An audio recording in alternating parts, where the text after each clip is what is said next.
तीर्थास्पदं शिवविरञ्चनुतं शरण्यं भृत्याद्यं प्रणतपालभवाब्धितोतं वन्दे महापुरुषते चरणारविन्दम्।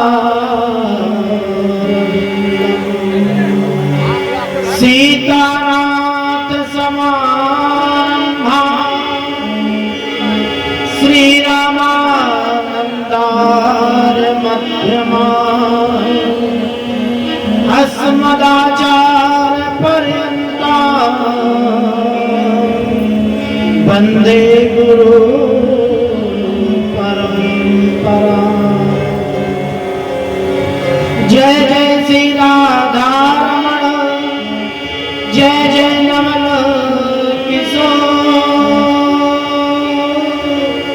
जय गोपी चित चोर प्रभु, जय जय माधव चोर।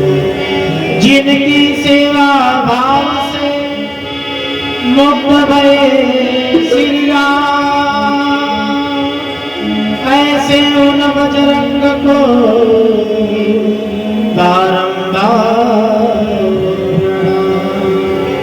बोल वृंदावन बिहारी लाल की जय हो, प्रिया प्रीतम सरकार की जय हो, जगन्नाथ भगवान की जय हो, खाटू श्याम महाराज की जय हो, भागवत भगवान की जय हो, श्री सुखदेव जी महाराज की जय हो, पूर्वी माता की जय हो, दुर्गा माता की जय हो, बाबा संतदास महाराज की जय हो, बाबा घुसमेश्वर नाथ धाम की जय हो, धर्म सम्राट स्वामी कृपात्री जी महाराज की जय हो, कांत बजरंग मुनि उदासीन महाराज की जय हो। नमः पार्वती पतये हर हर महादेव। कथा प्रारंभ करने से पहले जीवा को पवित्र करने के लिए 2 मिनट हर नाम संकीर्तन, तत्पश्चात कथा को प्रारंभ करते हैं। श्री राधे राधे गोविंद गोविंद राधे, श्री राधे राधे गोविंद गोविंद राधे, श्री राधे राधे गोविंद गोविंद राधे, श्री राधे राधे गोविंद गोविंद राधे, गोविंद राधे राधे गोपाल राधे, गोविंद राधे राधे गोपाल राधे, गोविंद राधे राधे गोपाल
कृपालु परमात्मा अनंतानंत ब्रह्मांड नायक गोलोकपति जगतपति श्री वृंदावन बिहारी लाल के असीम अनुकंपा से हम आप सभी श्रीमद् भागवत कथा ज्ञान यज्ञ के पंचम दिवस के सहभागी बन रहे हैं। इस पंडाल में उपस्थित सीता सती सावित्री के पद चिन्हों पर चलने वाली मेरी माताएं एवं बहनें, धर्म अनुरागी सज्जन,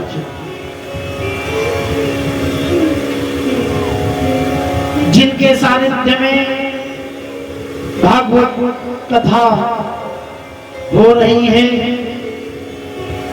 ऐसे परम पूजनीय महंत बजरंग मुनि उदासी महाराज जी,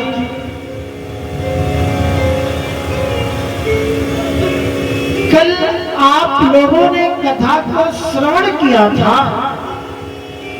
5 वर्ष के ध्रुव जी ने भगवान को प्रकट कर लिया। श्री सुखदेव जी ने कहा, राजा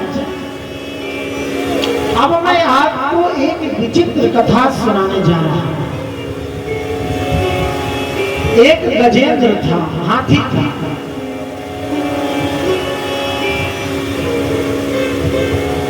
वो जंगल का राजा था। उस हाथी से, उस गजेंद्र से जंगल के सारे जीव जंतु थर थर कांपते थे, डर के कारण, भय के कारण।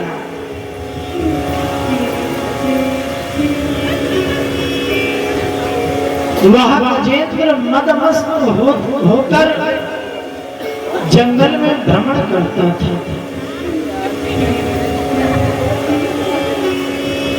उस हाथी के अंदर अपार बल था महाराज, अपार शक्ति थी। जब वह गजेंद्र हाथी जंगल में चलता था, सारे जीव जंतु मार्ग छोड़ देते थे।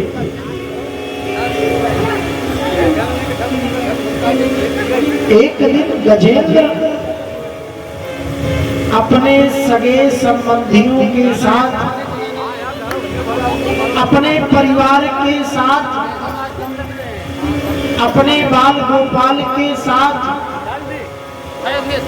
जंगल में भ्रमण करने के लिए निकला महाराज।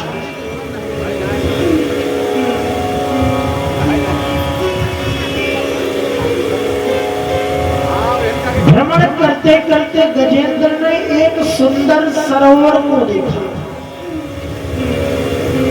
गजेंद्र ने सोचा, विचार किया, इस सरोवर में स्नान करना चाहिए, जल को पीना चाहिए।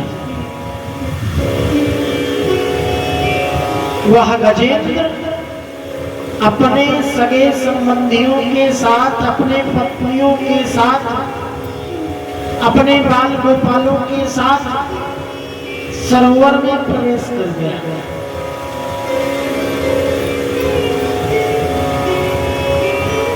मदमस्त होकर जल में जल क्रीड़ा कर रहा है सरोवर में।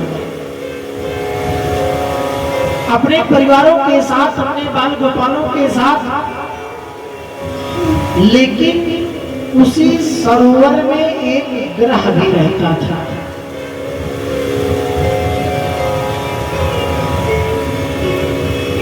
वह हाथी, वह गजेंद्र मदमस्त होकर सरोवर में जल क्रीड़ा कर रहा है, लेकिन उसी सरोवर में एक ग्रह रहता था, एक जीव रहता था।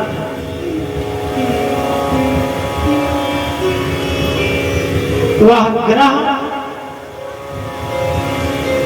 गजेंद्र के पांव को पकड़ लेता है। गजेंद्र ने सोचा कोई छोटा मोटा जीव जंतु होगा, अभी वह मेरे पराक्रम को नहीं जानता, मेरे बल के विषय में उसको नहीं जानकारी है, वो छोड़ देगा।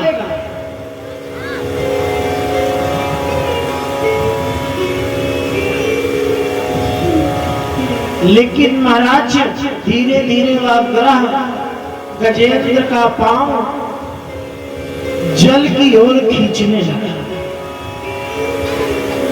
लेकिन गजेंद्र ने ध्यान नहीं दिया कोई छोटा मोटा जीव जंतु होगा। कुछ समय बीत जाने पर वह ग्रह बड़ी तेजी के साथ गजेंद्र का पांव जल की ओर, अंदर की ओर खींचने लगा।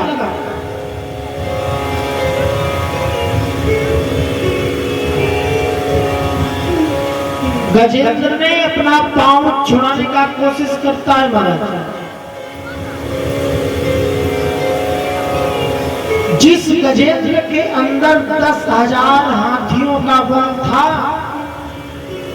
उस गजेंद्र का पांव एक ग्रह, एक जंतु ने पकड़ लिया।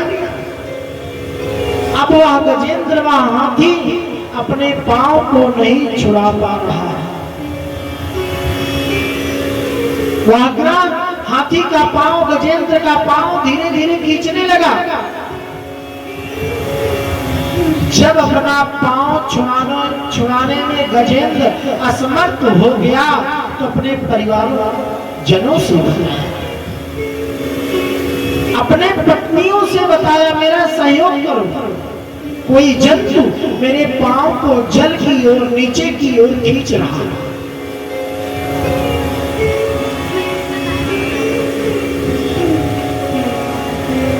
गजेंद्र की पत्नियां गजेंद्र का सहयोग करती हैं, फिर भी गजेंद्र का पांव ग्रह नहीं छोड़ता। गजेंद्र अपने पुत्रों को पुकारता है, बेटा मेरा सहयोग करो।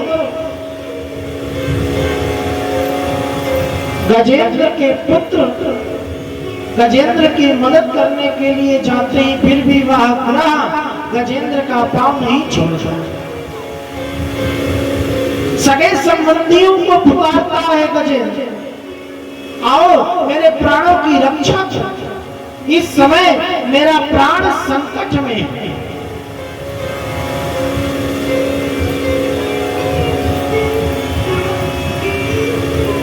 गजेंद्र की पत्नियां, बच्चे, बाल गोपाल, सगे संबंधी महाराज गजेंद्र का पांव नहीं छुड़ा पाते, सब असमर्थ हो जाते हैं।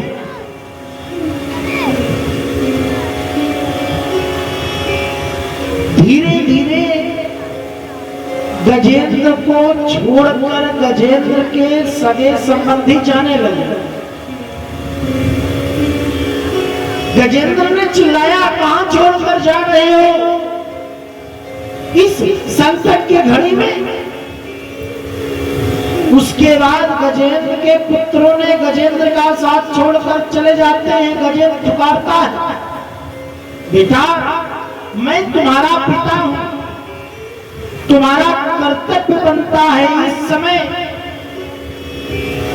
मेरे प्राण संकट में हैं, तुम मेरी मदद करो। महाराज गजेंद्र के पुत्रों ने गजेंद्र की कोई मदद नहीं किया, चले जाते हैं।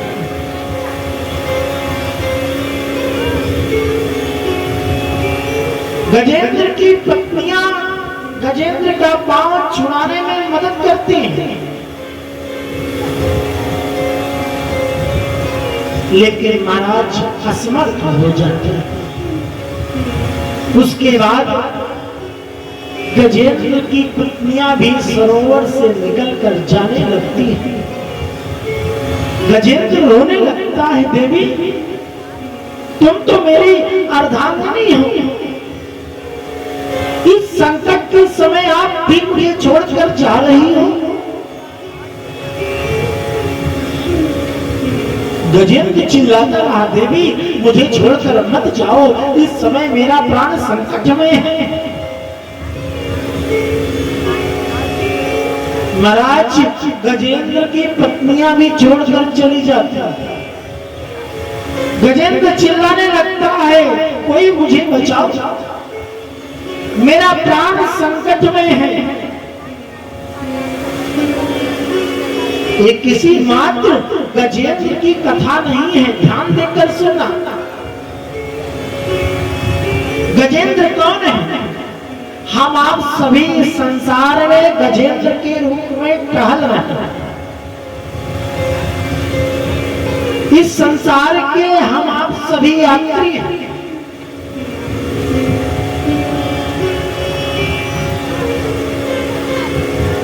जब जीवन में संकट आता है तब कोई साथ नहीं देता, न सगे संबंधी न बच्चे। वेदांत में लिखा है, कस्य माता कस्य पिता कस्य भार्या सहोदरा अर्थकालेन संबंधा का कस्य परिवेदिना। इस संसार में न कोई किसी का माता है, न कोई किसी का पिता है, ना कोई किसी का पुत्र है। अर्थकालेन संबंध, अगर इस कलकाल में कोई एक दूसरे से संबंध रखता है तो अर्थ के कारण। ये किसी मात्र गजेंद्र की कथा नहीं है महाराज, पूरे संसार की कथा है। जैसे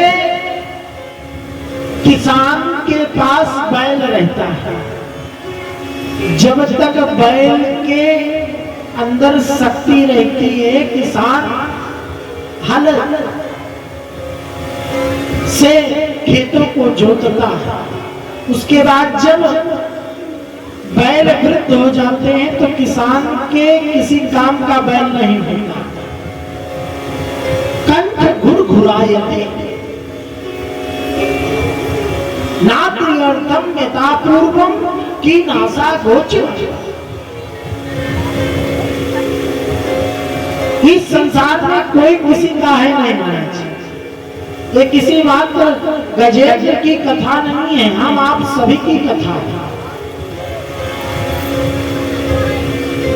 गजेंद्र चिल्लाने लगा, मेरे प्राणों की रक्षा करो, वक्त समय है, देवी मुझे छोड़कर कहां जा रही है।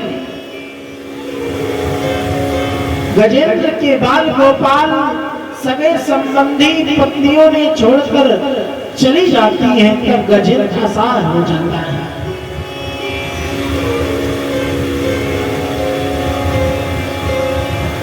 आसमान में सभी देवी देवता खड़े हो गए, तैयारी बनाकर गजेंद्र मेरा नाम पुकारे, मैं 1 मिनट में जाकर गजेंद्र के प्राणों की रक्षा करूंगा।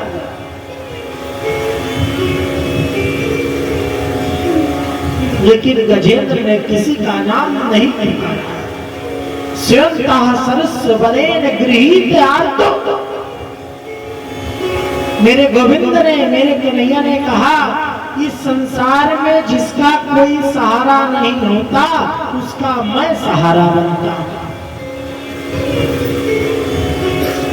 गजेंद्र के प्राणों की रक्षा करने के लिए मेरे गोविंद चल देते हैं।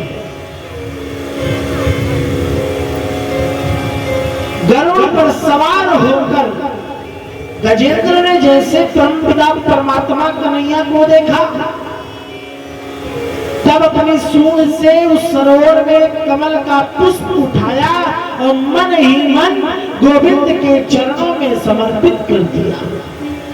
गजेंद्र गोविंद कहना चाहता था, गो कहा था, विंद कहने से पहले मेरे प्रभु ने गजेंद्र के प्राणों की रक्षा की। प्रभु ने अपना सुदर्शन चक्र निकाला, ग्रह का मस्तक काटा। बोलिए गोविंद भगवान की।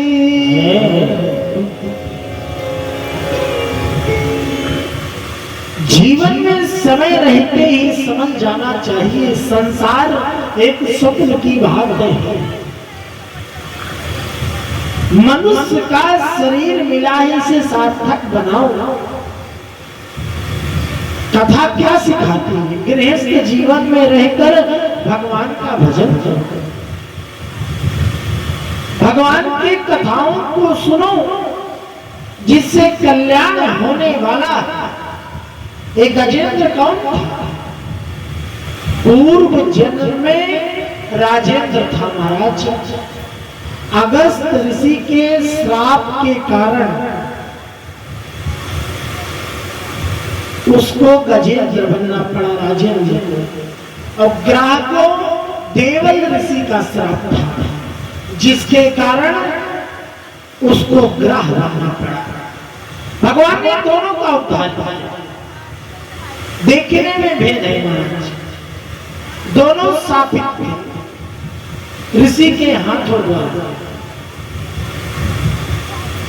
श्री सुखदेव जी कहते हैं, राजन, अगर मनुष्य का तन सार्थक बनाना है तो हर समय खाते पीते उठते बैठते परम पिता परमात्मा के नामों का उच्चारण करना चाहिए, तभी हमारा आपका कल्याण है। श्वास श्वास पर कृष्ण भजी, वृथा श्वास जन खोए। ना जाने यह श्वास की आवन हो या न हो। मनुष्य का तन मिला है, गृहस्थ जीवन में रह के परिवार का पालन पोषण करके फिर भी परम पिता परमात्मा का भजन करना चाहिए। श्री सुखदेव जी कहते हैं, राजन, एक बार दुर्वासा ऋषि परम पिता परमात्मा के वैकुंठ धाम पर गए। भगवान ने कहा, आओ दुर्वासा जी, बहुत दिनों के बाद आपका आगमन हो रहा है। दुर्वासा जी ने भगवान के चरणों में साष्टांग प्रणाम किया, वंदन किया। भगवान ने आशीर्वाद दिया। दुर्वासा जी से कुशल क्षेम पूछा।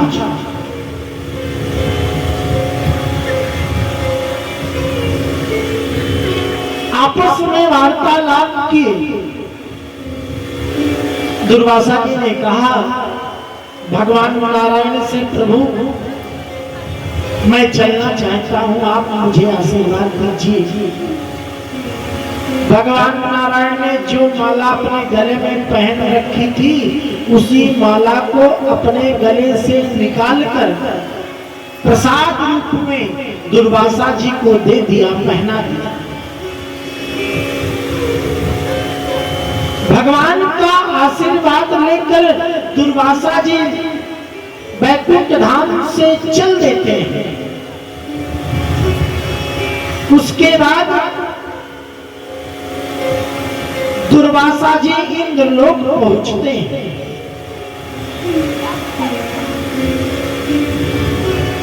इंद्रादि देवता दुर्वासा जी को देखकर खड़े हो जाते हैं। दुर्वासा जी का स्वागत सत्कार दिया, आसन दिया, अर्घ दिया, पात्र दिया, पाद प्रक्षालन किया, आरती उतारी दुर्वासा जी की। इंद्र ने कहा, प्रभु मेरी एक प्रबल इच्छा है, आप भोजन प्रसादी करके जाओ।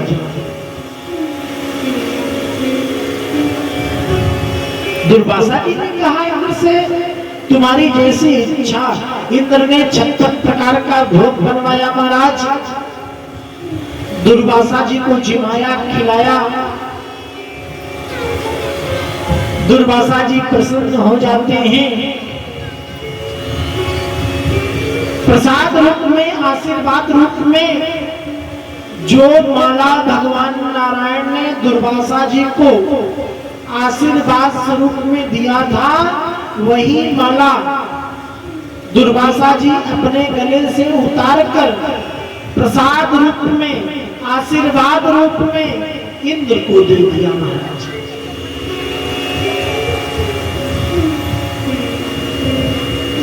इंद्र के ने दुर्वासा जी के चरणों में प्रणाम किया। दुर्वासा जी चले जाते हैं। जो माला प्रसाद रूप में इंद्र को दुर्वासा जी ने दिया था,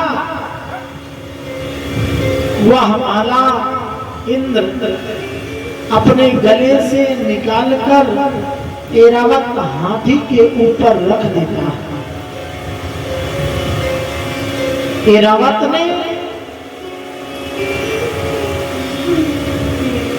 उस माला को अपने सूंड से उठाकर जमीन में पटक देता है, अपने पांव से उस माला को मसल देता है, रगड़ देता है। इंद्र ने भगवान के प्रसाद का अपमान किया, इसीलिए इंद्र को लक्ष्मीहीन होना पड़ा।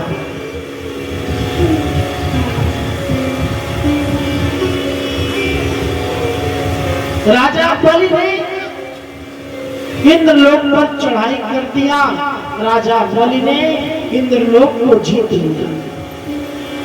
इंद्रलोक ही नहीं, राजा बलि तीनों लोगों को जीत लेते हैं। रोते रोते इंद्रादि देवता भगवान नारायण के पास जाते हैं। भगवान ने समुद्र मंथन कराया।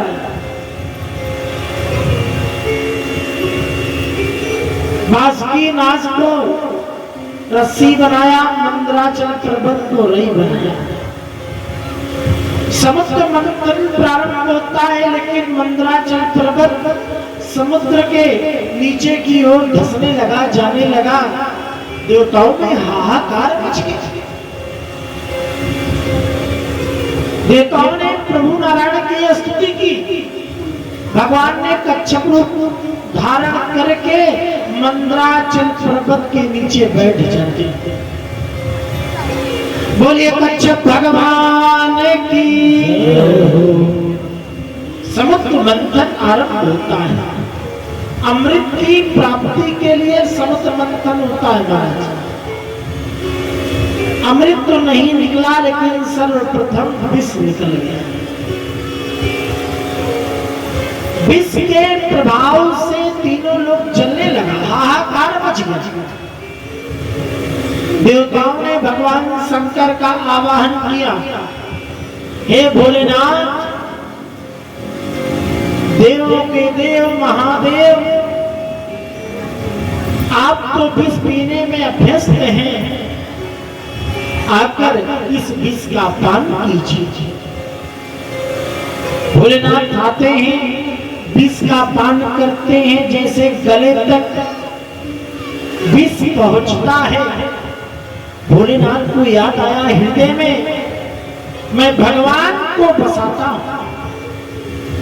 अगर यह विष हृदय में उतर जाएगा तो परमात्मा जल जाएंगे।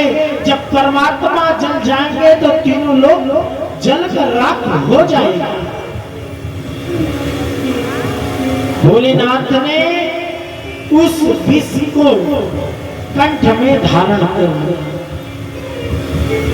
तब से भगवान भोलेनाथ का एक नाम और पड़ गया महाराज, नीलकंठ महादेव की जय हो। तब से भगवान भोलेनाथ का एक नाम और पड़ गया, नीलकंठ। कामधेनु गाय निकली, चंद्रमा निकला, कई प्रकार के रत्न निकले महाराज। धनवंतरी अमृत का कलश लेकर निकली। भगवान ने मोहिनी रूप धारण करके देवताओं को पिला दिया।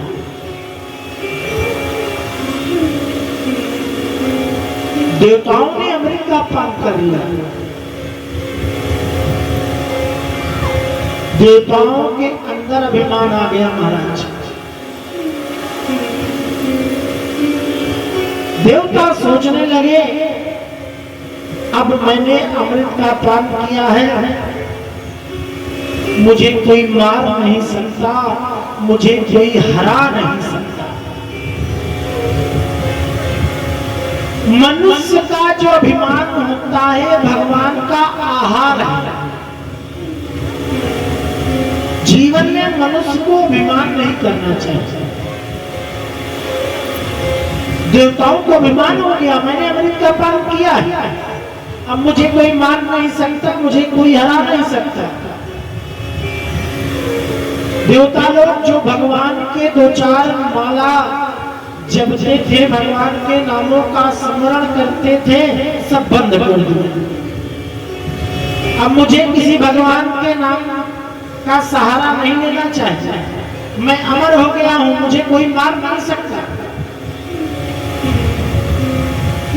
और इधर राजा बलि अपने गुरु शुक्राचार्य जी के पास जाते हैं। शुक्राचार्य जी के चरणों में राजा बलि ने प्रणाम किया, हाथ जोड़कर कहा प्रभु देवताओं ने अमृत का पान कर लिया है, अब उनको मारा नहीं जा सकता, क्या उनको युद्ध में हराया जा सकता है?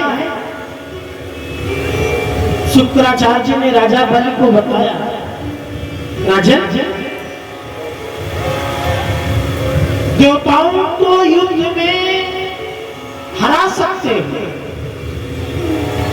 तुम अपने जीवन में 3 बातों को अपनाओ। अगर इस 3 बातों को अपने जीवन में अपनाओगे, निष्ठा के साथ करोगे, अवश्य ही देवता युद्ध में परास्त हो जाएगा।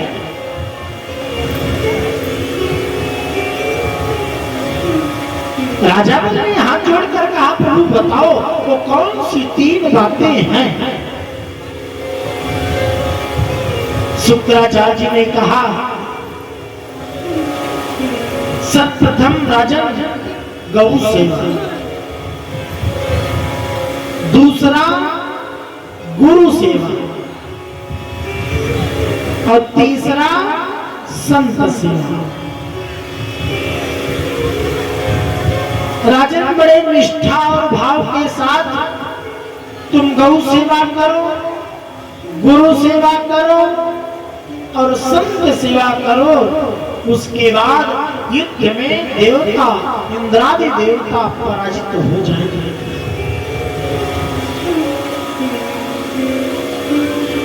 गुरु की बातों को माना राजा बड़े निष्ठा और भाव के साथ राजा बलि गौ सेवा करना प्रारंभ कर दिया।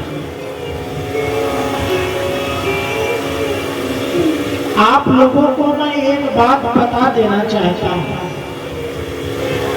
गौ के अंदर 33 कोटि देवी देवताओं का वास होता है। अगर आप गौ सेवा करते हैं तो किसी मंदिर पर जाने की जरूरत नहीं है। जो पुण्य मंदिर जाने पर मिलता है वह फल गौ सेवा से प्राप्त हो जाता है। गौ के अंदर 33 कोटि देवी देवताओं का निवास होता है।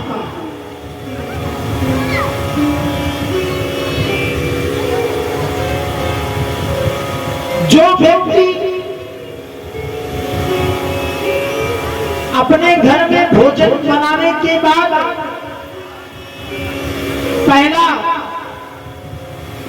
भोग गौ को खिलाता है, उसके घर में कभी दरिद्रता नहीं होती, कभी धन की कमी नहीं होती। महाराज श्रीमद् भागवत महापुराण की कथा कहती है,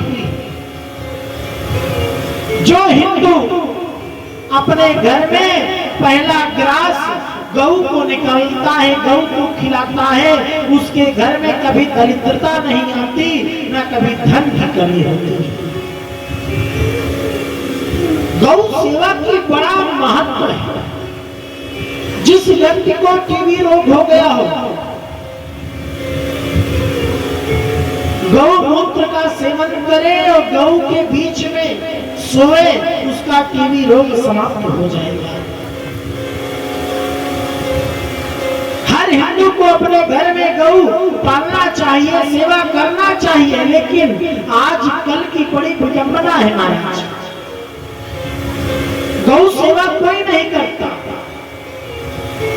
घर घर में कुत्ता सेवा शुरू हो गया है।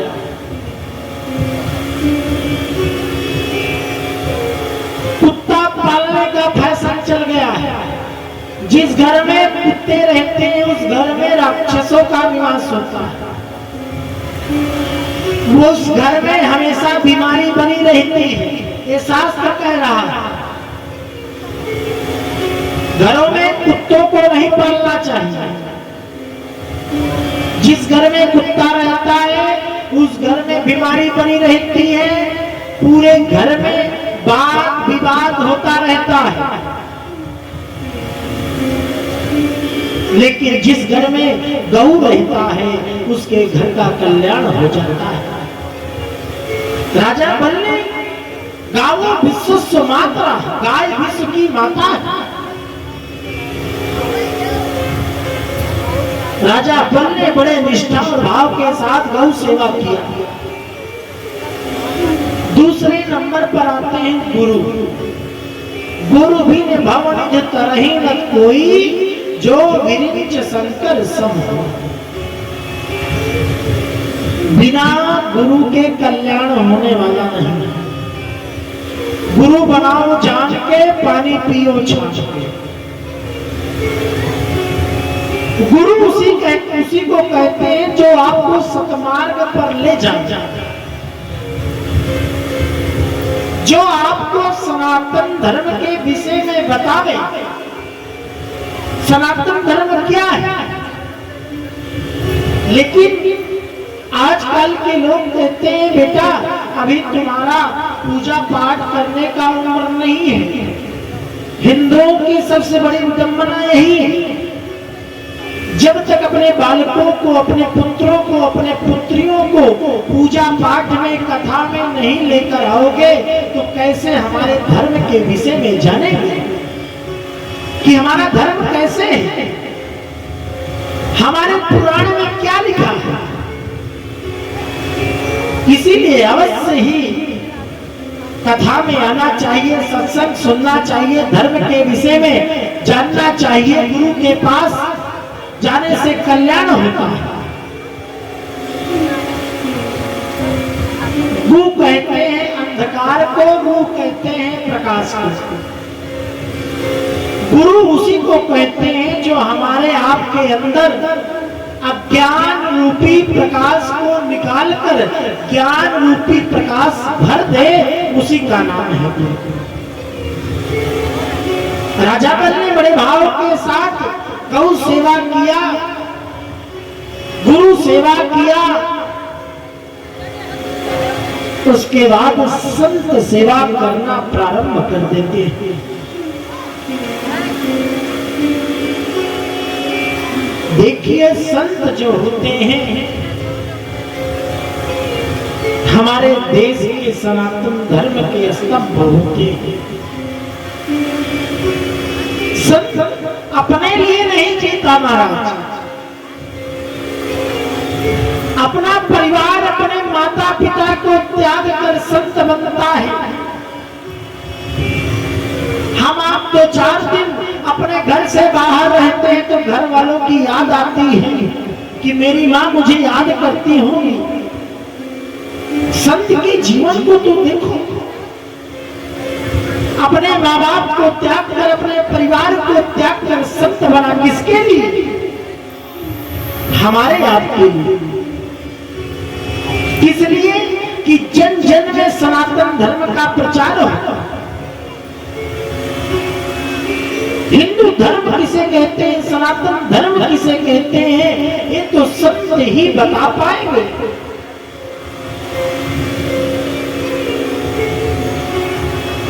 संत अपने लिए नहीं जीता, दूसरे के लिए जीता है महाराज। जैसे हमारे परम पूज्य महाराज जी इस क्षेत्र में आकर अपने परिवार को त्याग कर, अपने माता पिता को त्याग कर सनातन धर्म के लिए लड़ रहे हैं। जन जन में हिंदू धर्म का प्रचार प्रसार कर रहे हैं।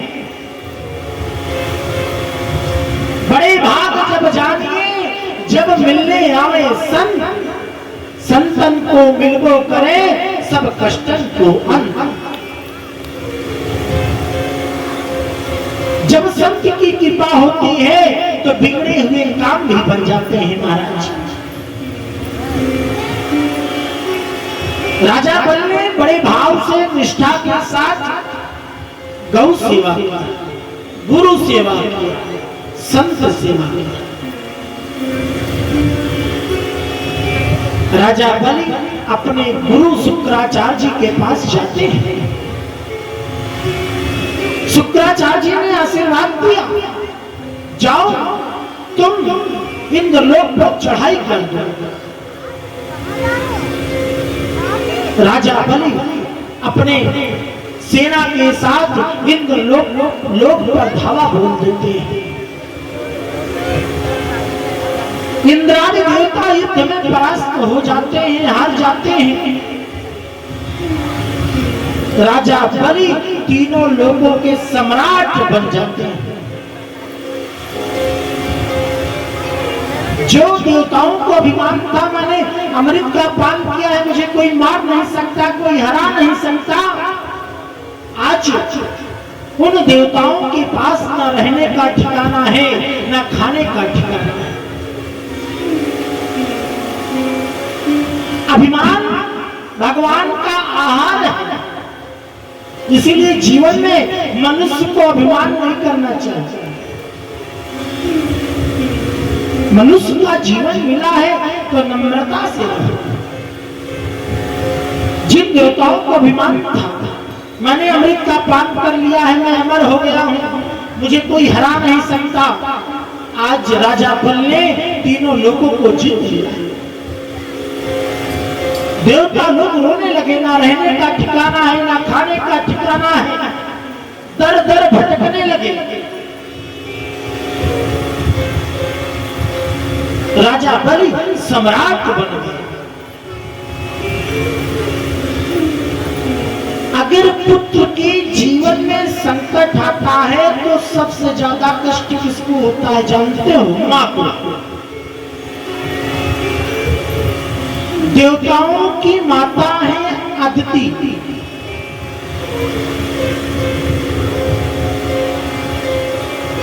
माता अदिति उदास रहने लगी, पुत्र के जीवन में संकट आ गया है। इंद्रादि देवताओं के पास न रहने का ठिकाना है, न खाने का ठिकाना है, दर दर भटक रहे हैं। आज माता अदिति अपने आश्रम में खिन्न मन से चिंतित होकर बैठी है। उनका मुखमंडल उदास है।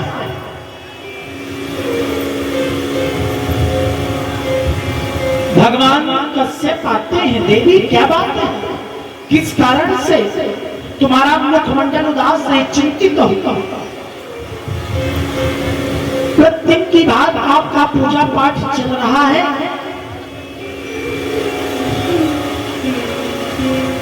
किस कारण से तुम उदास हो, चिंतित हो? अपने कारण का मूल बात बताओ।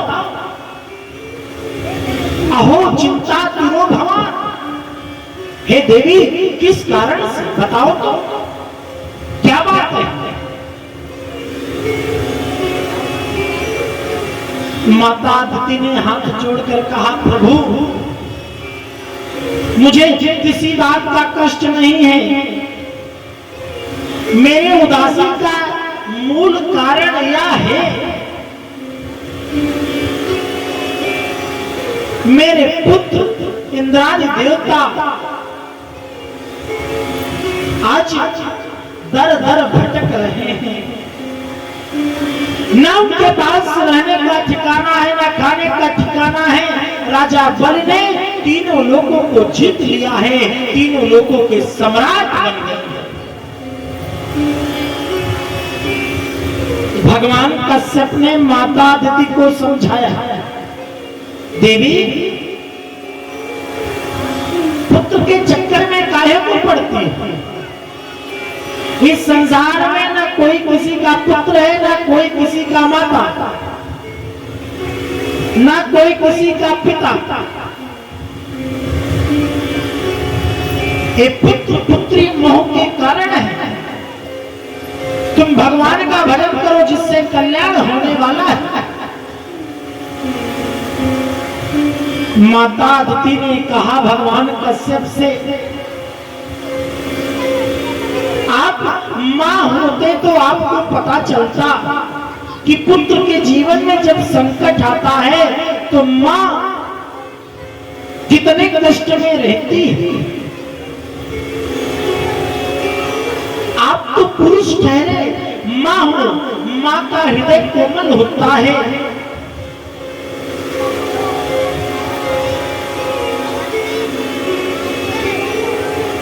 मेरे उदासी का मूल कारण यही है।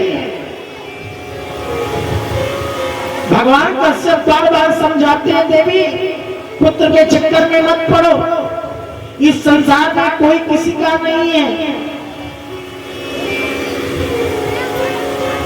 कस्य माता कस्य पिता कस्य भाया सहोदरः अर्थकालेन संबंधः काकस्य परिवेदिनः। इस संसार में न कोई किसी का माता है, न कोई किसी का पिता है। अर्थकालेन संबंधः, अगर इस कलकाल में कोई किसी से संबंध रख रहा है तो अर्थ बिना पैसे के बिना महाराज। मोह एक ही कारण, ये सब मोह का कारण है देवी।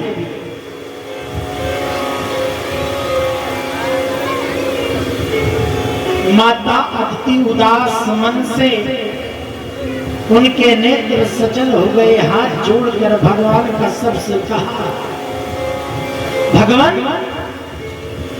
मैं किसी का अनहित नहीं चाहता, मेरे घर कोई ऐसे पुत्र का जन्म हो जो राजा बलि के घर जाकर तीनों लोगों को मांग कर मेरे पुत्रों को दे दे।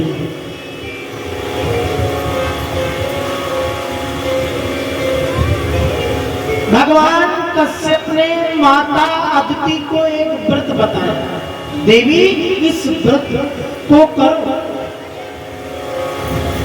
इस व्रत को करने से तुम्हारे घर एक सुंदर संतान का जन्म होगा। उस व्रत का नाम है पयो व्रत। जिसके घर में संतान ना होता, श्रीमद् भागवत महापुराण की कथा कहती है, वो पयो व्रत अपने घर में करवाए, अवश्य ही उसके घर पुत्र का जन्म होगा। फाल्गुन मास के शुक्ल पक्ष में प्रतिपदा से लेकर त्रयोदशी तक ये व्रत किया जाता है। इस व्रत का नाम है पयो। जिसके घर में संतान न होता हो महाराज, श्रीमद् भागवत महापुराण की कथा कहती है, इस व्रत को करे अवश्य ही उसके घर संतान हो जाएगा। माता अदिति ने बड़े भाव निष्ठा के साथ व्रत किया, नियम संयम के साथ।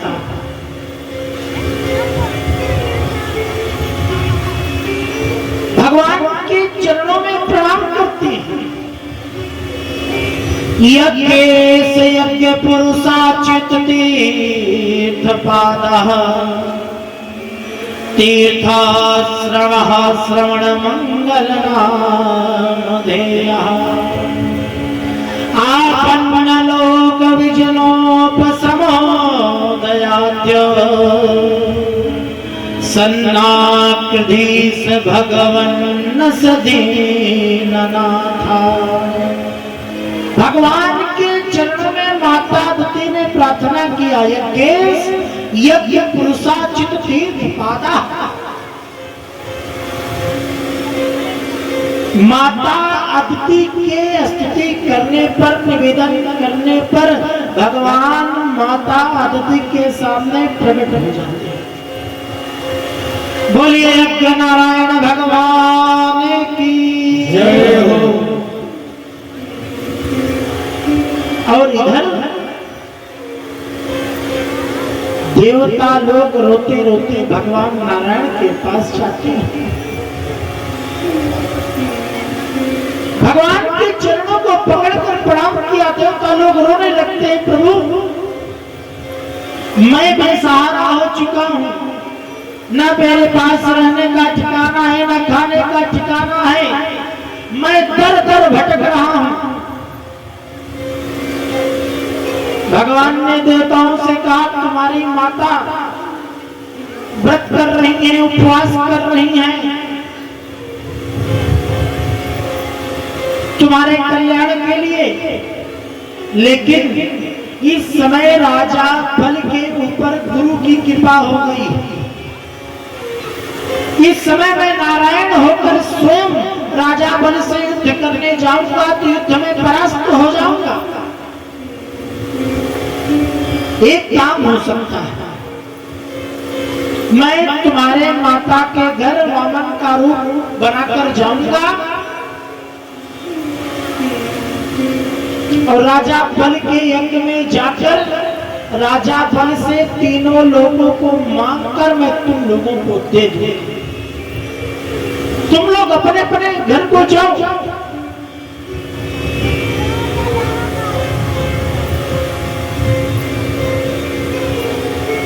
माता अदिति से भगवान ने कहा, मैया मैं वामन का रूप बना कर आऊंगा, राजा बल के यहाँ तीनों लोगों को मांगकर तुम्हारे पुत्रों को प्रदान कर दूंगा।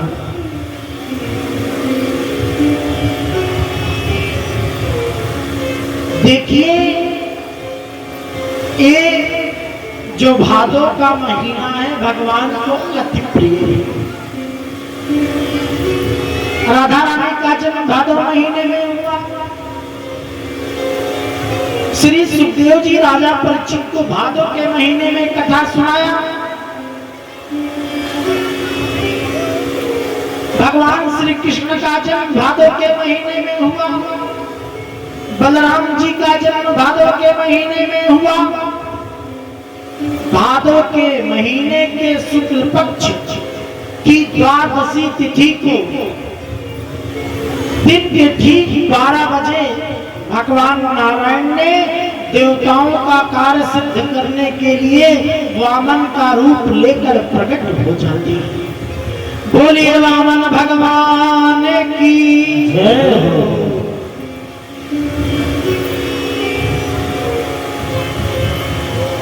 देखिए भगवान का स्वरूप कैसा है।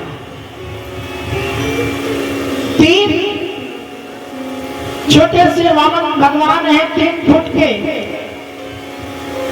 तम वटुम वामनम दृष्ट्वा मोदमाना महर्षयः। बिंबा फल जैसे ओष्ठ है, बटुआ जैसा पेट है, टमाटर जैसा गाल है। भगवान के अवतार लेने पर देवताओं के गुरु आई ये को प्रभीत पहनाया। चंद्र ने आकर चंद्रमा दिया, इंद्र ने आकर कमंडलू दिया। दीक्षां भागवती साक्षात मादा दंभिका सती आकर अन्नपूर्णा ने वामन भगवान के कमंडल में भिक्षा दी।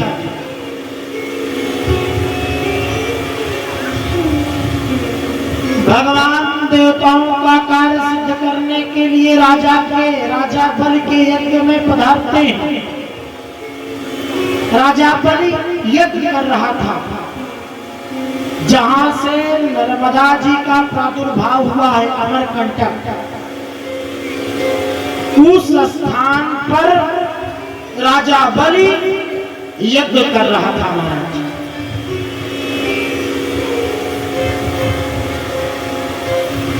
वामन भगवान देवताओं का कार्य सिद्ध करने के लिए चल पड़ते हैं। हजारों ब्राह्मण यज्ञ कर रहे हैं महाराज। राजा बलि सब परिवार जजमान बना हुआ है।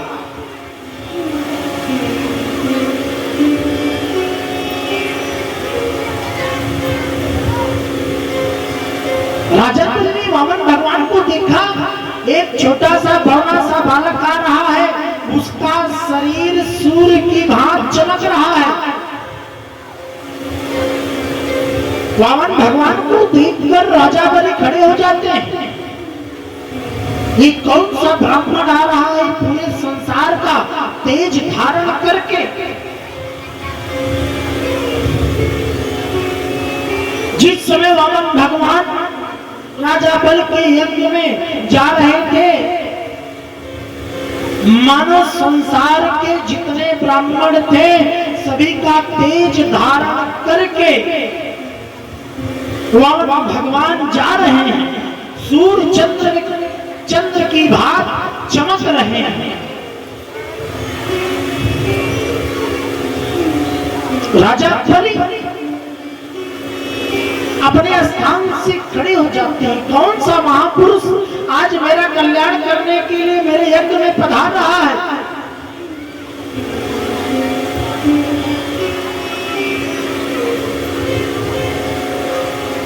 राजा बलि ने सब परिवार हाथ जोड़कर स्वागत किया।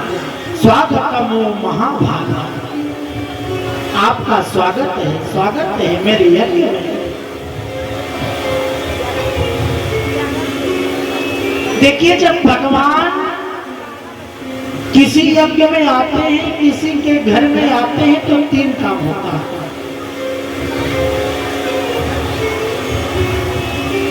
पितरों का मोक्ष, यज्ञ की पूर्णता, परिवार की पवित्रता। 3 काम होता है जब भगवान का आगमन होता है।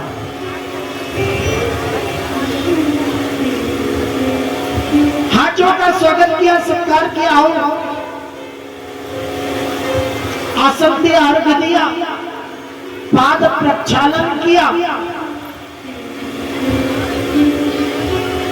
पाद प्रक्षालन करने के बाद वामन भगवान के चरणों का चरणामृत सब परिवार राजा बलि ने पान किया महाराज। जिस नारायण के अंगूठे को धोकर ब्रह्मा जी ने अपने कमंडलों में रखा था, शंकर जी अपने जटाओं में रखे थे, आज वही भगवान नारायण के अंगूठे को धोकर राजा बलि ने सब परिवार पान किया, आसन दिया। बताओ महाराज, आप कौन है, कहां से पधार रहे हैं? वामन भगवान ने राजा बलि से कहा, मैंने सुना आप यज्ञ कर रहे हैं, आप बहुत बड़े दानी हैं, तो मैं आपके यज्ञ में सम्मिलित होने के लिए आया हूं।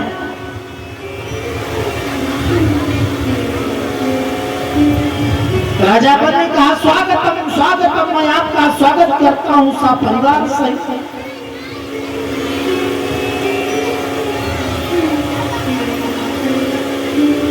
भगवान ने कहा, मैं किसी कामना से आया हूं, मुझे कुछ चाहिए। राजा बलि ने हाथ जोड़कर कहा, प्रभु एक बार आप मांग कर तो देखिए, मैं सर्वस्व आपको दे दूंगा। प्रियम किम करवाणी ना, आपका आगमन किस कारण से हुआ?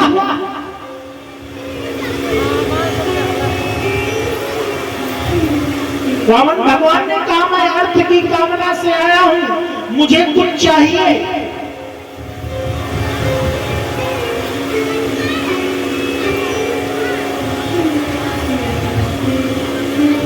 राजा बल ने कहा, किम दीयता, मैं आपको क्या दे सकता हूं? आप एक बार बोल तो देखिए। वामन भगवान ने कहा, मुझे मेदिनी चाहिए, पृथ्वी चाहिए। राजा बल ने कहा, प्रभु यहां से जहां तक नजर आती हो सब आपकी हो गई, ले जाओ। मैं त्रिलोक का सम्राट हूं, एक बार आप मुझसे मांग कर तो देखो, मैं सर्वस्व आपको देने के लिए तैयार हूं। कि दिया था, मैं आपको क्या दे सकता हूं?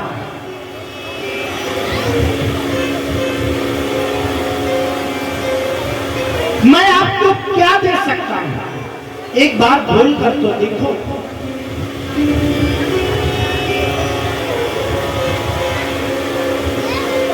मैं आपको क्या दे सकता हूं? एक बार मांग कर तो देखो।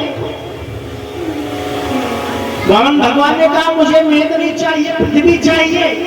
भगवान से राजा बल ने कहा, करना चाहिए। यहां से जहां तक जितनी जमीन आपको नजर आए सब आपकी हो गई, ले जाओ। वामन भगवान ने कहा, मुझे 3 पग जमीन चाहिए, ज्यादा नहीं चाहिए।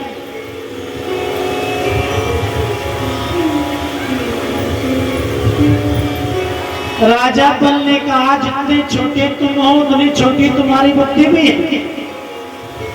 3 पग जमीन में एक रूम भी नहीं बन पाएगा, एक कमरा भी नहीं बन पाएगा। 3 पग जमीन लेकर क्या करोगे?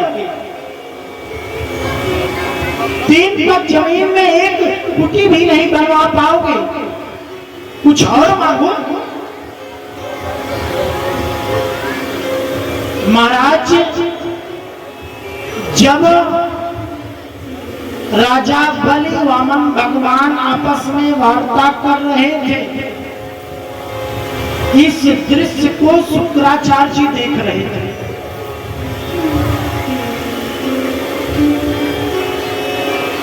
राजा बलि ने कहा, 3 पग लेकर क्या करोगे? 3 पग जमीन में एक रूम भी नहीं बन पाएगा, एक कमरा भी नहीं बन पाएगा, कुछ और मांग लो। भगवान ने कहा, राजन मेरे अंदर लालच नहीं है, मुझे 3 पग ही जमीन चाहिए। मम विक्रम त्रयमिदं, मेरे पग से नाप कर 3 पग ही जमीन चाहिए। आपको देना है तो दीजिए, अन्यथा मैं जा रहा हूं। इस बात को शुक्राचार्य जी सुन रहे थे। जब वामन भगवान राजा बलि में आपस में वार्ता हो रही थी,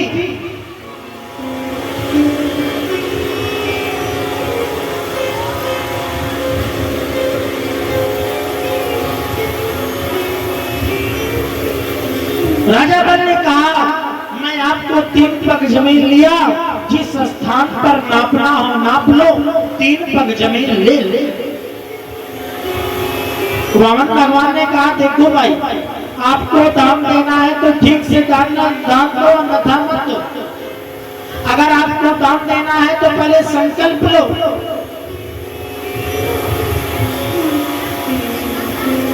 राजा बल ने कहा, 3 पग जमीन के लिए संकल्प।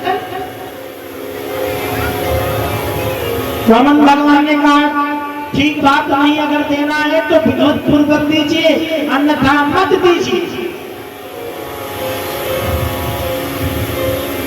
देखिए महाराज, मनसा वाचा और कर्मणा 3 प्रकार से मनुष्य संकल्प को करता है, मन से, वचन से और कर्म से।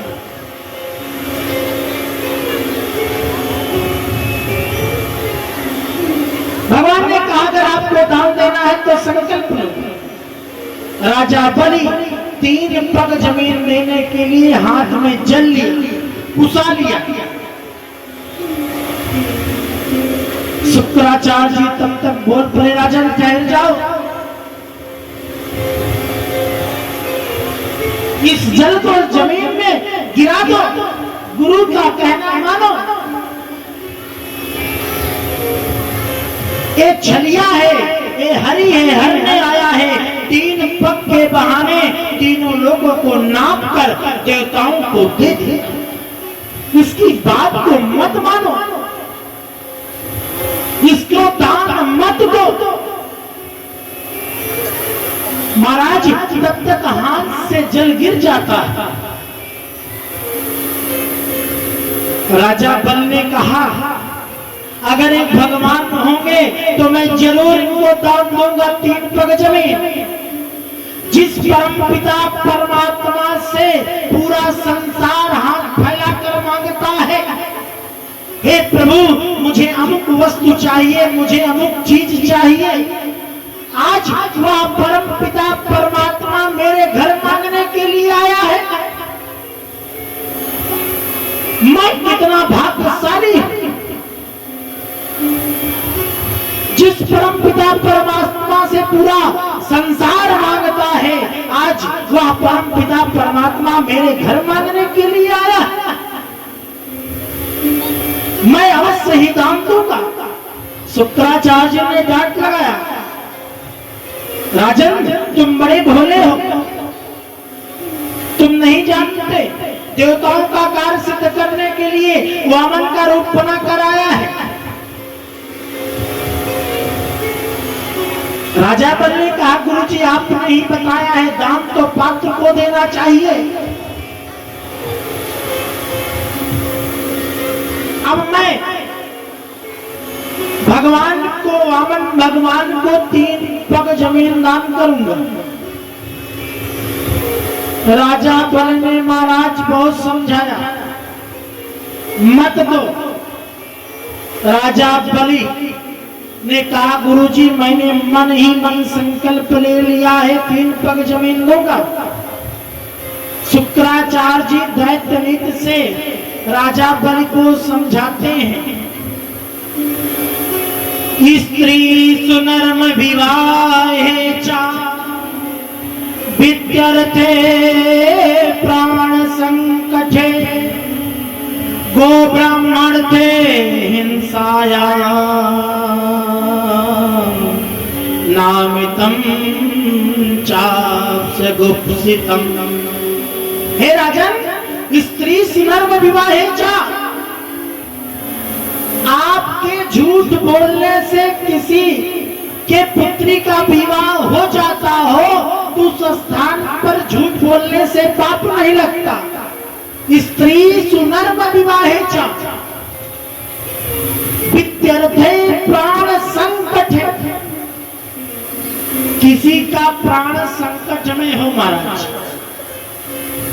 आपके झूठ बोलने से उसका प्राण बच जाता हो तो उस स्थान पर झूठ बोलने से पाप नहीं लगता। गो ब्राह्मण ते हिंसाया, गौ ब्राह्मण अगर आपके झूठ बोलने से बचते हैं तो आपको पाप नहीं लगता। शुक्राचार्य ने समझाया राजा बल, लेकिन राजा बल ने कहा हाथ जोड़कर, गुरुजी मैंने मन ही मन मनसा वाचा कर्मणा 3 प्रकार का संकल्प ले लिया, मैं दान देकर रहूंगा। राजा बल ने संकल्प लेने के लिए फिर से अपने कमंडलों को उठाया जल लेने के लिए। शुक्राचार्य जी ने सूक्ष्म रूप धारण करके कमंडलों के नली में बैठ जाते हैं। शुक्राचार्य जी ने सोचा, जब कमंडल से जल नहीं निकलेगा तो संकल्प कैसे होगा। कमंडलों के नली में सूक्ष्म रूप धारण करके शुक्राचार्य जी बैठ के राजा बलि जल लेने के लिए कमंडलू को हिलाते हैं, डुलाते हैं, फिर भी जल नहीं गिरता। वामन भगवान ने कहा राजन मुझे लगता है आपके कमंडल के नली में कुछ कचरा फंस गया है। एक कुसा को उठाया, कुसा उठाकर नली में डाल दिया नली को साफ करने के लिए। महाराज जब वामन भगवान नली को साफ करने लगे शुक्राचार्य की बाईं आंख फूट गई। चिल्लाते हुए कमंडल से बाहर निकले, तुम जानो तुम्हारा काम जाने। हजारों गाली देते हुए तुम्हारा नाश हो जाए, सर्वनाश हो जाए, गुरु की बात नहीं मानी। चिल्लाते हुए आंख फूट गई महाराज, तुम्हारे चक्कर में मेरी आंख भी फूट गई। श्राप देते हुए, हजार गालियां देते हुए शुक्राचार्य जी चले जाते हैं। जल लिया, संकल्प पूरा हुआ महाराज। राजा बनने तन मन और धन तीनों प्रकार से संकल्प। इस संसार में मनुष्य धन तो दे देता है धर्म कर्म में, लेकिन मन को नहीं लगाता। धन और तन को लगा दिया, फिर भी मन को नहीं लगाता। लेकिन राजा बल ने तन और मन और धन से तीनों प्रकार से संकल्प लिया, दान दिया 3 पग जमीन। सख्य आत्म निवेदन तीनों प्रकार से दान दिया। जैसे संकल्प पूरा हुआ, भगवान ने विराट रूप धारण कर लिया। एक पांव में पूरे संसार को नाप लिया, एक पग में, दूसरे पग में स्वर्ग लोक को नाप लिया।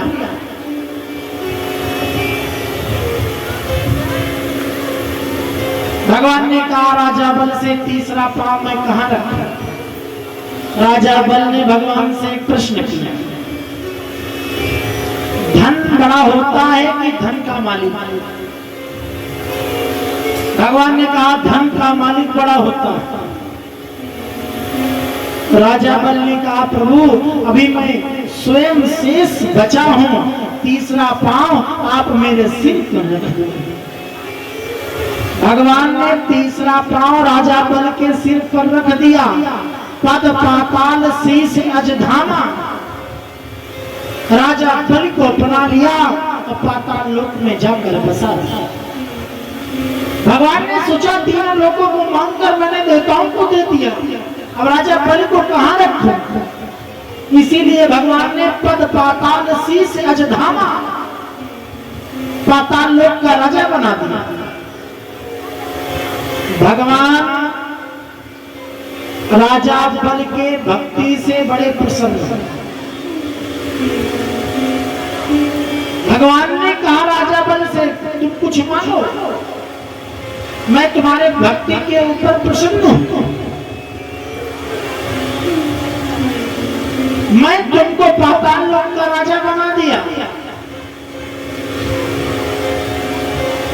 हाथ जोड़कर राजा बल ने कहा प्रभु मैं जिस दरवाजे से निकलूं हर दरवाजे पर आपका दर्शन होता है। भगवान ने कहा राजा बल बड़ा चतुर है, पाताल लोक में 75 दरवाजे हैं, ना जाने किस दरवाजे से राजा बल निकलेगा। राजा बल ने मुझे चौकीदार बना दिया। भगवान ने तथास्तु कहा, जिस दरवाजे से राजा बल निकलते थे उसी दरवाजे पर भगवान दर्शन देते थे। और भगवान ने राजा बल से कहा 8वें मनवंतर में मैं तुमको राजा बनाऊंगा, इंद्र बनाऊंगा। 7 लोग महाराज इस कलिकाल में भी अमर है। कौन कौन से? अश्वस्थानो बलिर्व्यासो हनुमानश्च विभीषणः कृपा परशुरामश्च सप्तैते चिरजीविनः। ये 7 लोग आज भी अमर हैं। अश्वत्थामा, बलिर्व्यासो, हनुमानश्च विभीषण, कृपा परशुरामश्च सप्तैते चिरजीवी। राजा बलि के यहाँ भगवान बन गए, चौकीदार बन गए। इंद्रराज घूमते घूमते, नारद जी आज घूमते घूमते वैकुंठ धाम पहुंचे। माता लक्ष्मी ने नारद जी से पूछा, कई महीने हो गए हैं प्रभु, वैकुंठ धाम लौट कर नहीं आए हैं। आप तीनों लोगों में भ्रमण करते रहते हैं, कहीं मेरे प्रभु को देखा क्या? नारद जी ने माता लक्ष्मी से कहा, इस समय प्रभु राजा बलि के यहाँ चौकीदार की नौकरी कर रहे हैं। माता लक्ष्मी ने कहा, कुछ छुड़ाने का उपाय बताओ।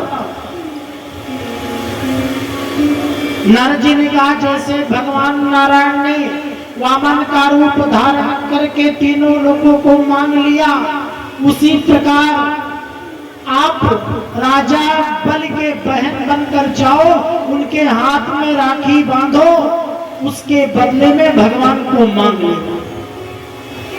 माता लक्ष्मी स्वरूप बदल कर जाती हैं, राजा बलि के हाथों में रक्षा सूत्र को बांधती है। हे नवद्धो बलि राजा दानवेंद्रो महाबला, तेन त्वामि पधनामि रक्षे माचल माचल। उसी दिन से रक्षा बंधन का त्योहार हम आप लोग मनाने लगे। जिस दिन माता लक्ष्मी राजा बलि के हाथों में रक्षा सूत्र बांधा। राजा बलि ने कहा, बहना आपको क्या चाहिए? लक्ष्मी जी ने कहा, जो आपका चौकीदार है इसे नौकरी से आप निकाल दो। राजा बलि ने कहा, बहना किसी की नौकरी चली जाएगी, आप क्या पाओगे? बार बार माता लक्ष्मी ने कहा, जो आपका चौकीदार है उसे नौकरी से निकाल दो। राजा बलि समझ जाते हैं, प्रेम पूर्वक भगवान को दे दिया। कहने का तात्पर्य है, दान लेना बड़ी बात नहीं है, दान लेकर बढ़ना पड़ता है। भगवान ने राजा बलि से दान लिया। जब दान लिया तो राजा बलि के यहाँ भगवान को बंधना पड़ा।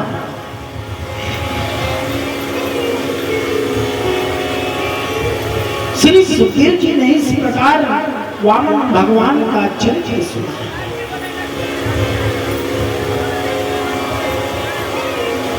श्री राधे राधे गोविंद गोविंद राधे, राधे राधे गोविंद गोविंद राधे, श्री राधे राधे गोविंद गोविंद राधे, श्री राधे राधे गोविंद गोविंद राधे,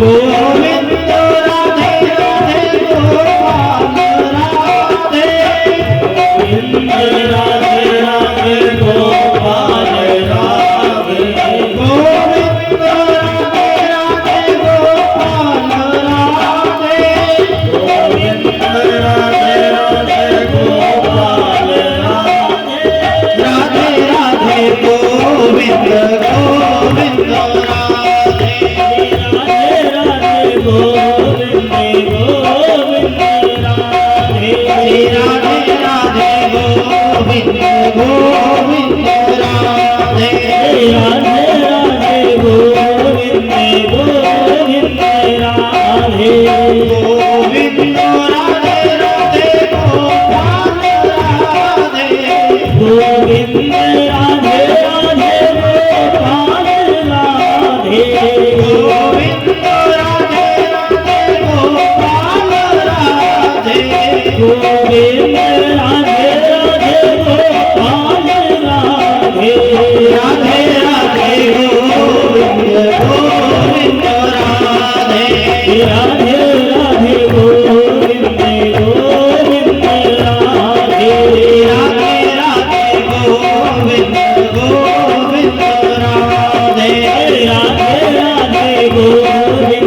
गोविंद राधे गोपाल राधे राधे गोविंद राधे गोपाल राधे राधे गोविंद राधे गोपाल राधे राधे गोविंद राधे गोपाल राधे राधे गोविंद राधे राधे राधे गोविंद गोविंद राधे गोपाल राधे राधे गोविंद राधे गोविंद राधे राधे गोपाल राधे गोविंद राधे राधे गोपाल राधे गोविंद राधे राधे गोपाल राधे गोविंद राधे राधे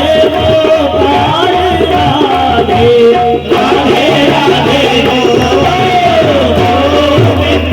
राधे गोविंद राधे राधे गोपाल राधे राधे राधे गोविंद गोविंद राधे राधे राधे गोविंद गोविंद राधे राधे राधे गोविंद गोविंद राधे गोविंद राधे राधे गोपाल राधे गोविंद राधे राधे गोपाल राधे गोविंद राधे राधे गोपाल राधे गोपाल राधे राधे गोविंद राधे गोपाल राधे राधे गोविंद राधे राधे राधे गोविंद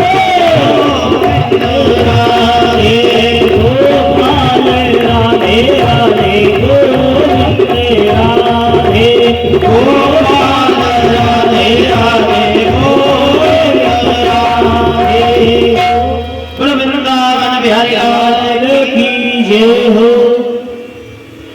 देखिए मनुष्य का तन बड़े भाग्य से मिलता है। दुर्लभो मानसो देहो देहिनां क्षणभंगुरा तत्रापि दुर्लभम मन्ये वैकुंठम योग दुर्लभ। मनुष्य का तन 84 लाख योनियों को भोग कर प्राप्त होता है। इसे व्यर्थ मत जाना, संसार में कुछ है नहीं।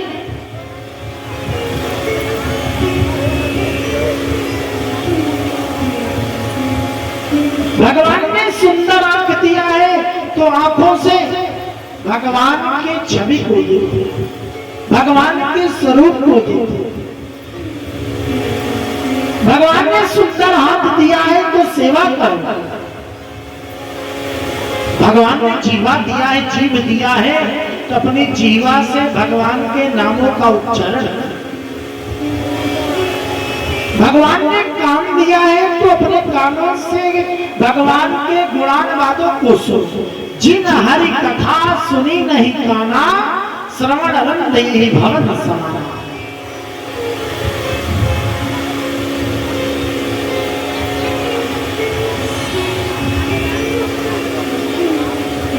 भगवान वेद व्यास ने भागवत में लिखा है विले बतोरो क्रम विक्रमाने नाशनवता कर्णपुटे नरस्य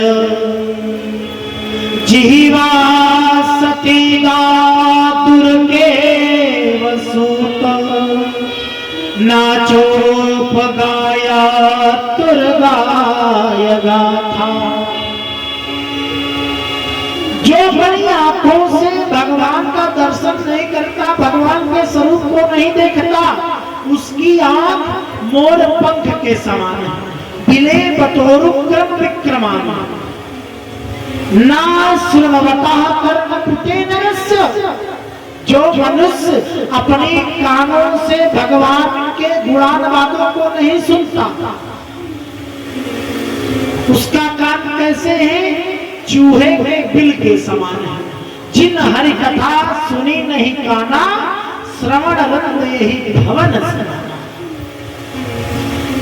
जो अपनी जीवा से, जो अपनी जीव से भगवान के नामों का उच्चारण नहीं करता, उसकी जीव मेढक के जीव के समान है। दादुर के वसुत ना चोप गायतुर गाय गाथा।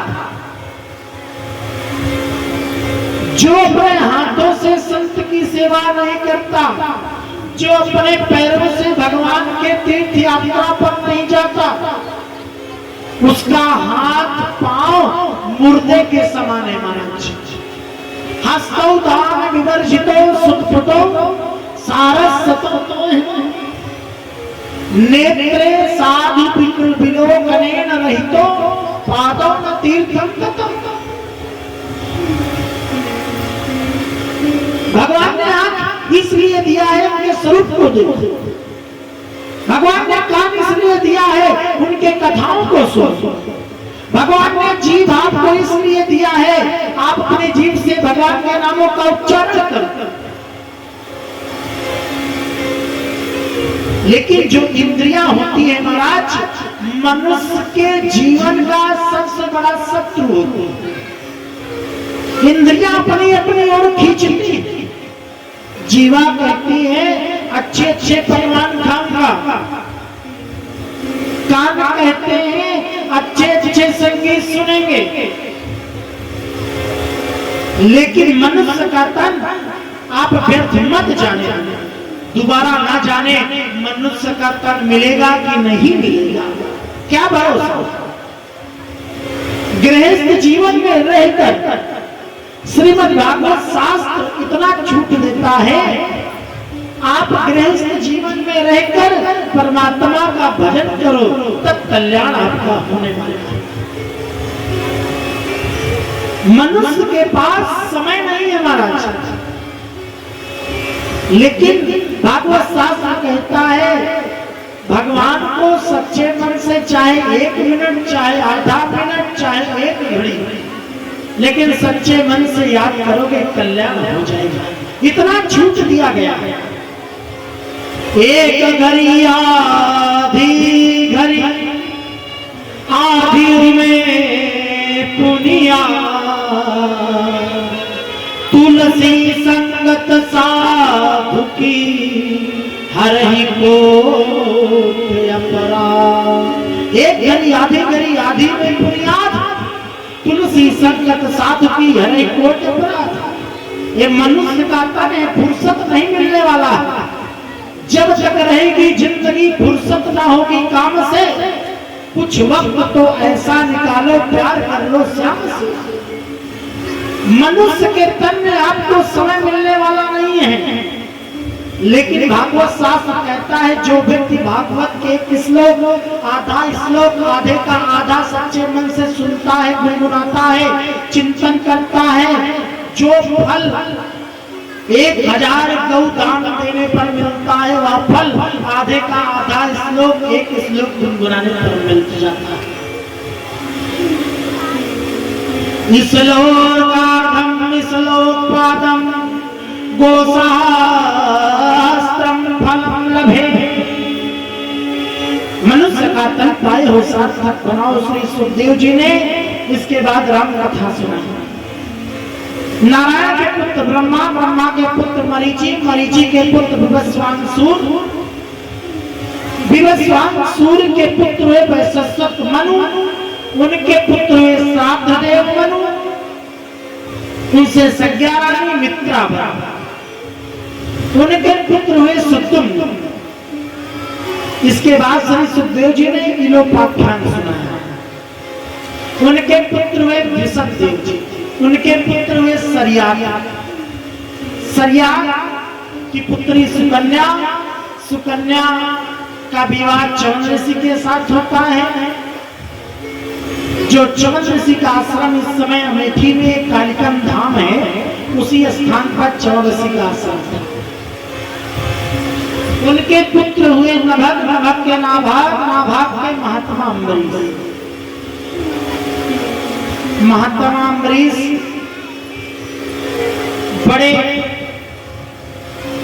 वैष्णव संत थे, एकादशी का व्रत करते थे। एक दिन दुर्वासा ऋषि आए, महात्मा अम्बरीश ने व्रत किया था। जैसे कभी कभी होता है, लोग एकादशी का व्रत करते हैं, कुछ समय के लिए द्वादशी रहती है, फिर त्रयोदशी लग जाती है।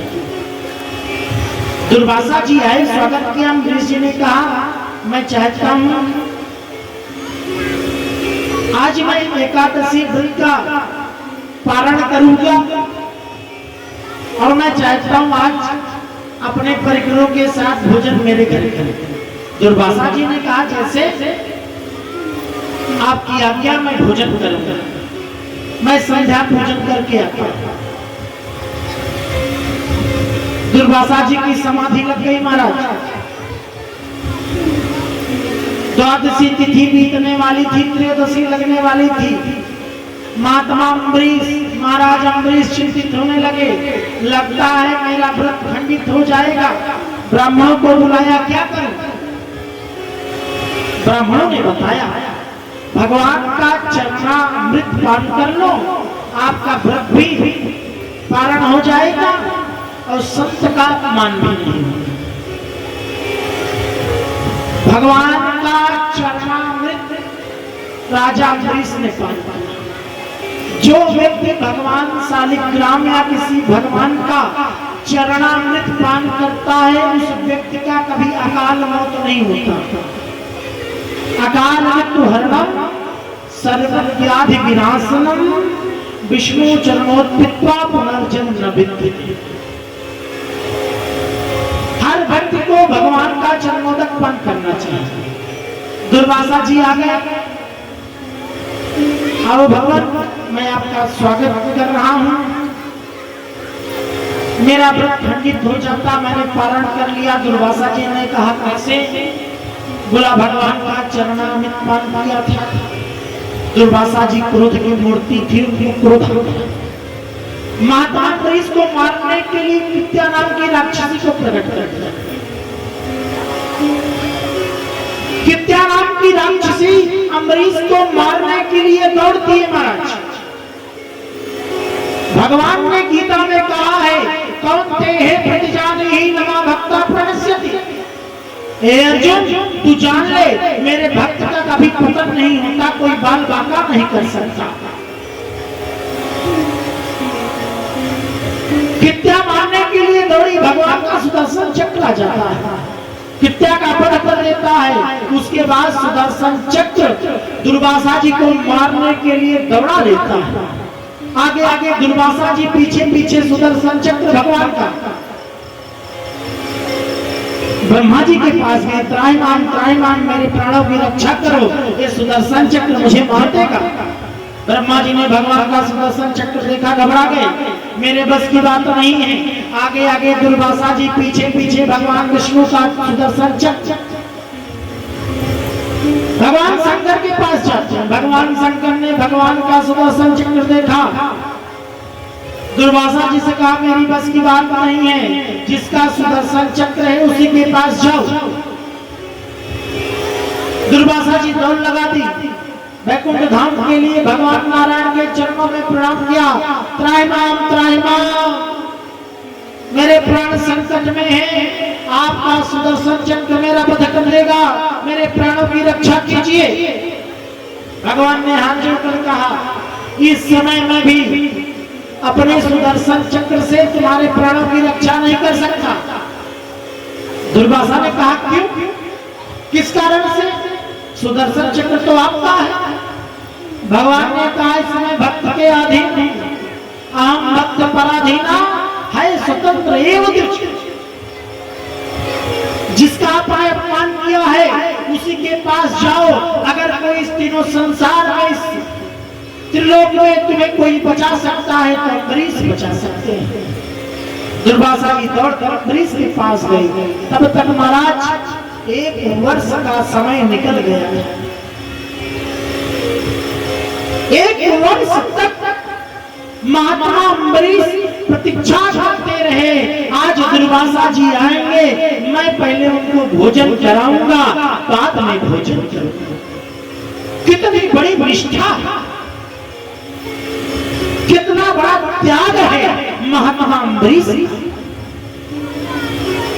दौड़ कर दुर्वासा जी आते हैं, अम्बरीश के चरणों में गिरना चाहते हैं।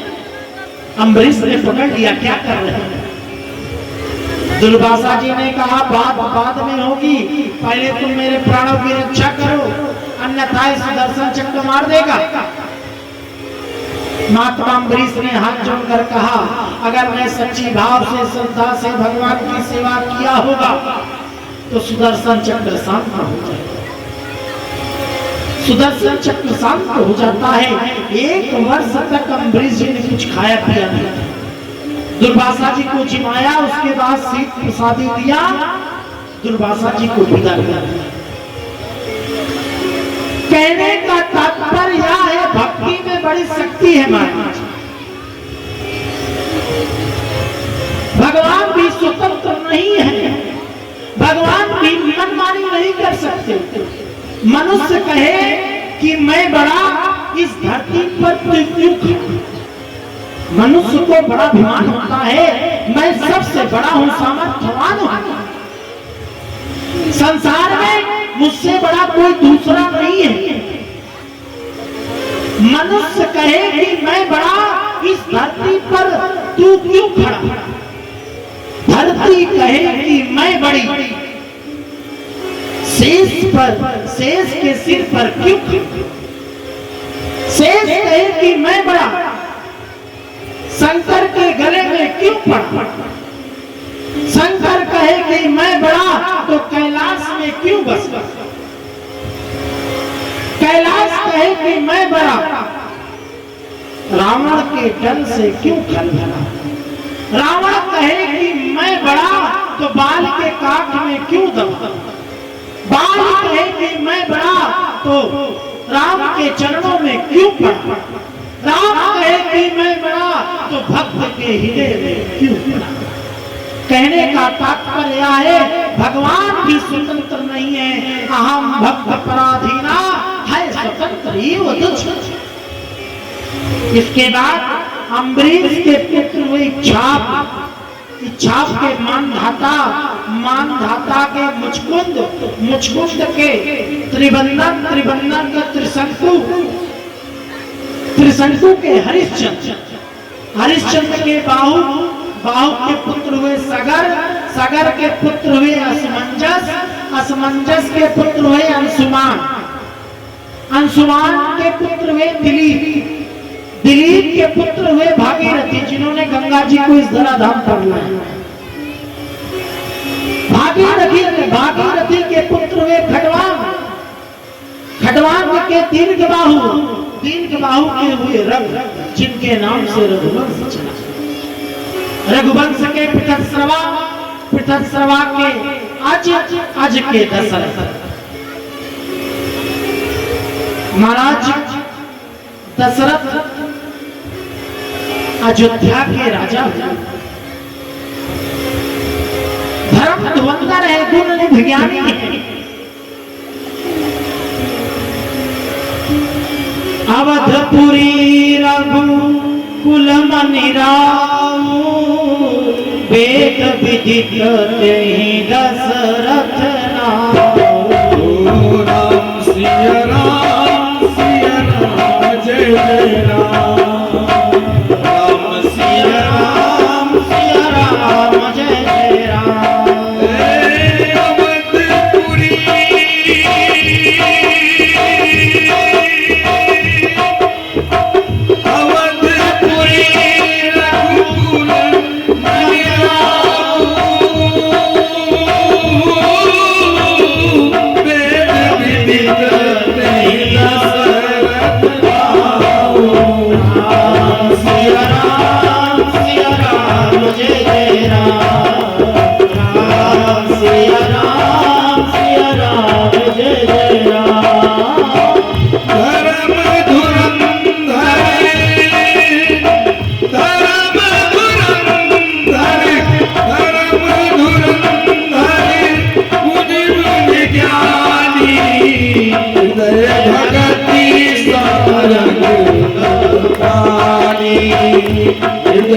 भगती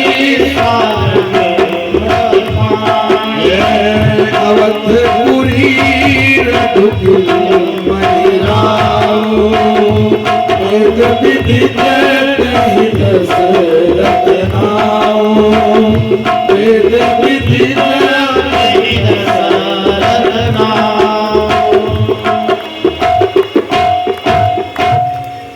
महाराज दशरथ अयोध्या के राजा हैं, धर्म धुरंधर है, गुण नित्य ज्ञानी है। उनकी 3 रानियां हैं महाराज। कौशल्यादि नार प्रिय सबया चरण पुनि, पति अनुकूल प्रेम दृढ़, हरिपद कमल बिनी। कौशल्या, केकेयी और सुमित्रा। राजा दशरथ के पास सब कुछ भरा है, चक्रवर्ती सम्राट है। धीरे धीरे उनका उम्र ढलने लगा महाराज। राजा दशरथ को चिंता लगता है मेरे घर कोई संतान का जन्म नहीं होगा। इसी बात को लेकर चिंतित रहने लगे। मुझे लगता है रघुवंश की समाप्ति यहीं से हो जाएगा। चिंतित होकर राजा दशरथ अपने गुरु वशिष्ठ के पास जाते हैं। एक बार भूपत मन माही, भय गलानी मोरे सुत नाही। राम सिया राम जय जय राम, राम सिया राम जय जय राम। एक बार भूपत मन माही, भय गलानी मोरे सुत नाही। राम सिया राम जय जय राम, राम सिया राम जय जय राम। गुरु गृह गयो तुरंत नहीं पाला,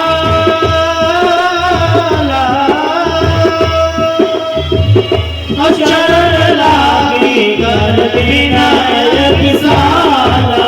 राम सिया राम जय जय राम, राम सिया राम जय जय राम। ओ निज सुख दुख सब गुरु ही सुनायो, कहीं वशिष्ठ बहु विधि समझायो। राम सिया राम जय जय राम, राम सिया राम जय जय राम, राम सिया राम जय जय राम। एक बार भूपत मन माही, भय गलान मोरे सुत नाही। गुरु गृह गए तुरंत नहीं पाला, चरण लाग कर विनय विशाला। गुरु जी के पास गए, सारा दुख सुख बताया। तो वशिष्ठ जी ने समझाया, कई वशिष्ठ बहुविध समझा। राजन, धैर्य को धारण करो, तुम्हारे 4 पुत्र होंगे। धर्म उधीर हुई है सुतचारी, त्रिभुवन विदित भगत भय हरि। श्रृंगी ऋषि को बुलाते हैं, पुत्र कामेष्टि यज्ञ कराते हैं। भगत सहित मुनि आहुत दीने, प्रगटे अगिन चरु कर। यही विधि गर्भ सहित समना। सभी रानियां गर्भवती हो गई। जोग लगन ग्रहवार तिथि, सकल भय अनुकूल, चरवर हर्ष जुतो, राम सकन जन्मो। कौन सी महीना, कौन सी तिथि आ गई? नवमी तिथि मधुमास पुनीता, शुक्ल पक्ष अभिजित हरि प्रीता। नवमी तिथि मधुमास पुनीता शुक्ल पक्ष अभिजित हरिप्रीता मध्य दिवस अति शीतल धामा पावन काल लोक विश्रामा शीतल मंद सुरभ हर्षित सुर संगत मन जाओ नवमी तिथि मधुमास पुनीता शुक्ल पक्ष अभिजित हरिप्रीता शुक्ल पक्ष अभिजित हरिप्रीता शुक्ल पक्ष अभिजित हरिप्रीता शुक्ल पक्ष अभिजित हरिप्रीता नवमी तिथि मधुमास पुनीता शुक्ल पक्ष अवजित प्रीता। चैत्र मास के शुक्ल पक्ष नवमी तिथि को भगवान अवतार लेते हैं, देवता लोग गर्भ स्तुति करते हैं। जय जय सुर नायक जन सुखदायक प्रणत बाल हितकारी जय सुरारी से पालन सूरी धरनी अद्भुत करनी मरनी न जाने कोई जो सहज कृपाला दीन दयाला करऊ अनुग्रह सोई जय जय सुर नायक जन सुखदायक प्रणत बाल भगवाना गुरुज हितकारी सुरारी सिंधु सुता प्रिय कन्या सिंधु सुता प्रिय कन्या सिंधु सुता प्रिय कन्या सुर समूह विनती कर पहुँचे निज निज धाम जग निवास प्रभु प्रगटे अखिल लोक विश्राम। बोलो श्याम रामचंद्र की सशंख चक्रम सकरीट कुंडलम सपीत वस्त्रम सरसेरुहेक्षणम सारवक्षस्थलकौस्तुभाश्रियं नमामि विष्णुं शिरसा चतुर्भुजं। माता कौशल्या प्रार्थना करती हैं। आइए हम आप इस प्रार्थना को गुनगुनाते हैं, आप लोग सभी जानते हैं।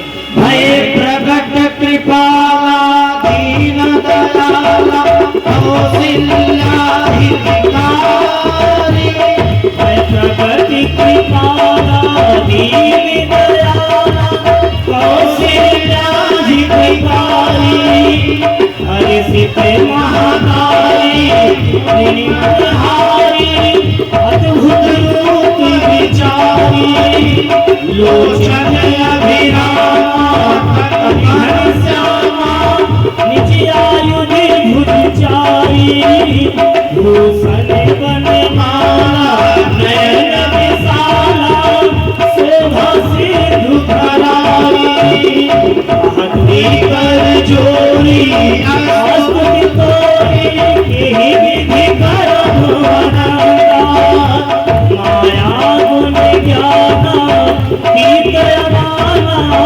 वेद पुराण भनंता करुणा सुख सागर सब गुण आगर जेहि गावे स्तुति शांता सो हित लागी जन लागी भयम प्रकट श्री गंगा ब्रह्मांड निकाया निर्मित माया लोम लोम प्रतिवेद कहे मम हुरि सोमासी लाल महासी सुनत धीर धीर न रहे उपजा जग ज्ञाना प्रभु मुस्काना चलत बहुत विधि कीन चहे कही कथा सुहाई बात बुझाई जही प्रकार सुख प्रेम रहे माता मुनि बोली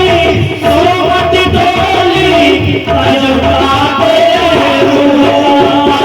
की जय सलीला अति प्रिय शीला यह सुख पारा नयनो सुनि बचन सुजाना रोग ठाना हुई बालक सुरभोगा यह चलित जगावे हरि पद पावे तेन परे भवपूर्वा भय प्रकट के काला दीन दयाला कौशल्या हितकारी हर्षित महतारी मुनि मनहारी अद्भुत रूप विचारी विप्रभेदु सुर सांग्रही नियम जयवा निरीक्षा निरमित माया गुण गोपाल सिया रामचंद्र की जय हनुमान की जय। आइए एक बधाई भगवान का जन्म हुआ है, हम आप लोग मिलकर गाएं।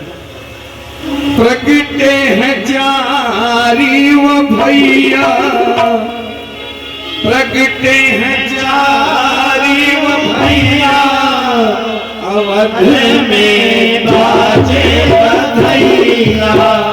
प्रगटे हैं चारी वो भैया अवध में बाजे बधैया, प्रगटे हैं चारी वो भैया, अवध में बाजे बधैया। नाई की सेवा करते बड़े भाई चारी भैया अवध में बाजे बधैया बाजे बधैया हो, बाजे बधैया, बाजे बधैया हो बाजे बधैया बाजे बधैया हो, बाजे बधैया।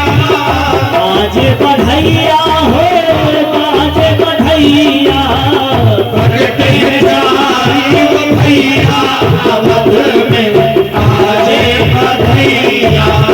प्रगट है चारी भैया अवध में बाजे बधैया गलियन गलियन धूम मची है, गलियन गलियन धूम मची है गलियन गलियन धूम मची है।